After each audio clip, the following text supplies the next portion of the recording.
ಸ್ನೇಹಿತರೆ, ಯಶೋಧ ಚಾನಲ್ಗೆ ತಮಗೆಲ್ಲರಿಗೂ ಸ್ವಾಗತ. ಮಹಾಭಾರತ ಕಥಾಮೃತ ಮುಂದುವರೆದ ಭಾಗ ನೋಡೋಣ ಬನ್ನಿ. ಕೃಷ್ಣ, ಭೀಮ ಮತ್ತು ಅರ್ಜುನರು ಬ್ರಾಹ್ಮಣರ ವೇಷ ಧರಿಸಿದರು. ಮೂವರು ಹಲವಾರು ದೇಶಗಳನ್ನು, ಗಂಡಕಿ, ಮಹಾಶೋಣ, ಸರಯು ಮೊದಲಾದ ನದಿಗಳನ್ನು ದಾಟಿ ಕೊನೆಗೆ ಮಗಧ ರಾಜ್ಯವನ್ನು ತಲುಪಿದರು. ಅನಂತರ ಜರಾಸಂಧನ ರಾಜಧಾನಿಯಾದ ಗಿರಿವ್ರಜವನ್ನು ಮುಟ್ಟಿದರು. ಮೂವರು ಘೋರತ ಪರ್ವತವನ್ನೇರಿ ಆ ಸೊಗಸಾದ ನಗರದತ್ತ ನೋಟ ಹರಿಸಿದರು. ಕೃಷ್ಣ ಹೇಳಿದ, ಅರ್ಜುನ, ಈ ನಗರವನ್ನು ನೋಡು, ಎಷ್ಟು ಸುಂದರವಾಗಿದೆ. ಕ್ಷಾಮ ಡಾಮರಗಳು ಎಂದೂ ಈ ನಗರವನ್ನು ಮುಟ್ಟಿಲ್ಲ. ಮಹಲುಗಳ ಸಾಲು ಕಣ್ಸೆಳೆಯುವಂತಿವೆ. ನಗರದ ಸುತ್ತಲೂ ಬೆಟ್ಟ ಸಾಲು, ಗಗನಚುಂಬಿ ವೃಕ್ಷಗಳು ನಗರವನ್ನು ಕೋಟೆಯಂತೆ ರಕ್ಷಿಸುತ್ತಿವೆ. ಮಹರ್ಷಿ ಗೌತಮರ ಆಶ್ರಮ ಇಲ್ಲೇ ಇದೆ. ದೊರೆಯು ತೋರಿಸುತ್ತಿರುವ ಗೌರವಾದರಗಳಿಂದ ಗೌತಮರಿಗೆ ಬೇರೆಡೆಗೆ ಹೋಗುವ ಆಲೋಚನೆಯೇ ಇಲ್ಲದಂತಾಗಿದೆ. ಇದೊಂದು ಸುಂದರವಾದ, ಅಭೇದನೀಯವಾದ ನಗರಿ. ಈ ಮೂವರು ಅಪರೂಪದ ಅತಿಥಿಗಳು ಮಹಾದ್ವಾರದ ಮೂಲಕ ನಗರವನ್ನು ಪ್ರವೇಶಿಸಲಿಲ್ಲ. ಅವರು ಚೈತನ್ಯ ಬೆಟ್ಟವನ್ನು ಹತ್ತಿ ತುದಿಗೆ ಹೋದರು. ಬೆಟ್ಟದ ತುದಿಯ ಮೇಲೆ ಜರಾಸಂಧ 2 ನಗಾರಿಗಳನ್ನು ಇರಿಸಿದ್ದ. ಒಮ್ಮೆ ಈ ನಗಾರಿಗಳನ್ನು ಬಾರಿಸಿದರೆ ಅವುಗಳ ಸದ್ದು 1 ತಿಂಗಳ ಕಾಲ ಅನುರಣಿಸುತ್ತಿತ್ತು. ಭೀಮಾರ್ಜುನರು ಆ ನಗಾರಿಗಳನ್ನು ಧ್ವಂಸ ಮಾಡಿದರು. ಬೆಟ್ಟದ ಶಿಖರ ಭಾಗವನ್ನು ಧ್ವಂಸಗೊಳಿಸಿ ಅದನ್ನು ಕೆಳಕ್ಕೆಸೆದರು. ಅನಂತರ ದಾರಿ ಮಾಡಿಕೊಂಡು ಬೆಟ್ಟ ಇಳಿದು ನಗರ ಪ್ರವೇಶ ಮಾಡಿದರು. ಆಗ ಅಪಶಕುನಗಳಾದವು. ಪ್ರಾಜ್ಞರಾದ ಬ್ರಾಹ್ಮಣರು ಅಪಶಕುನಗಳ ನಿವಾರಣೆಗೆ ಯಥೋಚಿತವಾದ ಆಚರಣೆಗಳನ್ನು ಮಾಡಿದರು. ಮೂವರು ಸಂದರ್ಶಕರು ನಗರದ ರಸ್ತೆಗಳಲ್ಲಿ ನಡೆದಂತೆ ಇಕ್ಕೆಲೆಗಳಲ್ಲಿ ಆಕರ್ಷಕ ಉಡುಪುಗಳನ್ನು ಪ್ರದರ್ಶಿಸಿದ ಅಂಗಡಿಗಳನ್ನು ಕಂಡರು. ಹೀಗೆ ನಗರ ದರ್ಶನ ಮಾಡಿ ಅವರು ಅರಮನೆಯನ್ನು ಪ್ರವೇಶಿಸಿದರು. ಆಜಾನುಬಾಹುಗಳಾದ ಮೂವರು ಘನಗಾಂಭೀರ್ಯಗಳಿಂದ ಜರಾಸಂಧನ ಆಸ್ಥಾನದತ್ತ ನಡೆಯುತ್ತಾ ಎಲ್ಲರ ಗಮನ ಸೆಳೆದರು.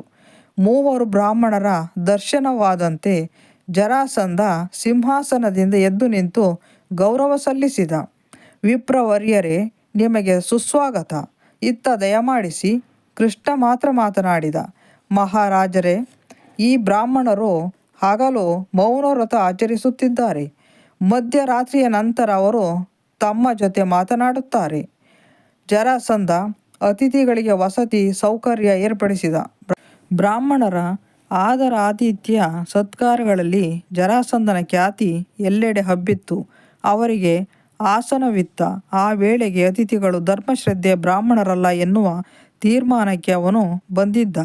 ಅವನು ಹೇಳಿದ, ವ್ರತಾಚರಣೆಗಳನ್ನು ಮಾಡುವ ಬ್ರಾಹ್ಮಣರು ವೇಷಭೂಷಣ ಅಲಂಕಾರಗಳನ್ನೆಲ್ಲ ಮಾಡಿಕೊಳ್ಳುವುದಿಲ್ಲ, ಗಂಧವನ್ನು ಪೂಸಿಕೊಳ್ಳುವುದಿಲ್ಲ ಎಂಬುದು ಸರ್ವವಿದಿತ. ಅವರು ಸರಳ ಸಂಯಮ ಜೀವನ ನಡೆಸುತ್ತಾರೆ.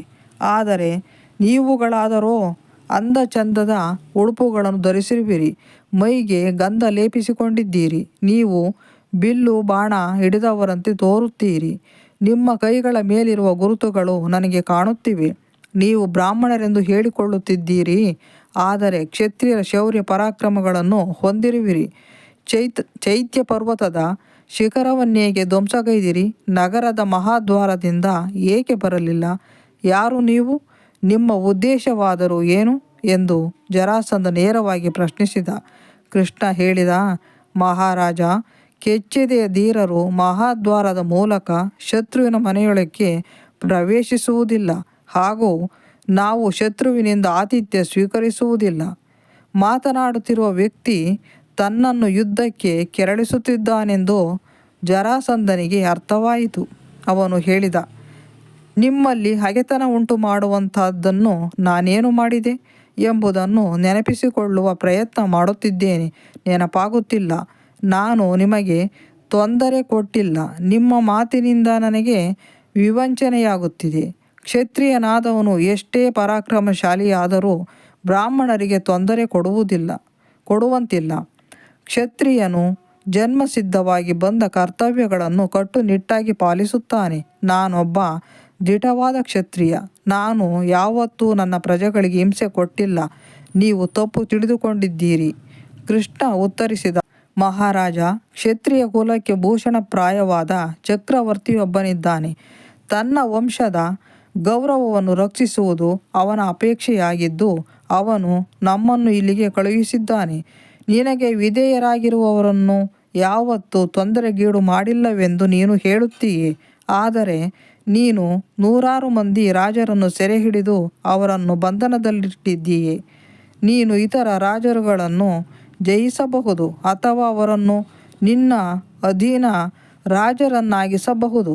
ಅವರನ್ನು ಬಂಧನದಲ್ಲಿಡುವುದು ಧರ್ಮವೇ, ನ್ಯಾಯವೇ? ಹೀಗಿರುವಾಗ ನೀನೊಬ್ಬ ಧರ್ಮಶ್ರದ್ಧೆಯುಳ್ಳ ದೊರೆ ಎಂದು ಹೇಳಿಕೊಳ್ಳುವುದು ಹೇಗೆ ಸಾಧ್ಯವಾದೀತು? ಅಲ್ಲದೆ ಜರಾಸಂಧ, ನೀನು ದೊರೆಗಳನ್ನು ಬಂಧನದಲ್ಲಿರಿಸಿರುವೆಯಷ್ಟೇ ಅಲ್ಲ, ಅವರನ್ನು ಮಹಾರುದ್ರನಿಗೆ ಬಲಿ ಕೊಡಲು ನಿರ್ಧರಿಸಿದ್ದೀಯೆ. ಇದಕ್ಕಿಂತ ಹೇಯವಾದ ಅಪರಾಧ ಇನ್ನೊಂದು ಇದ್ದೀತೆ? ಮಹಾಭಾರತ ಮುಂದುವರಿಯಲಿದೆ. ಯಶೋಧ ಚಾನಲ್ಗೆ ಸಬ್ಸ್ಕ್ರೈಬ್ ಮಾಡಿ, ಶೇರ್ ಮಾಡಿ, ಲೈಕ್ ಮಾಡಿ, ಕಮೆಂಟ್ ಮಾಡಿ. ಧನ್ಯವಾದಗಳು.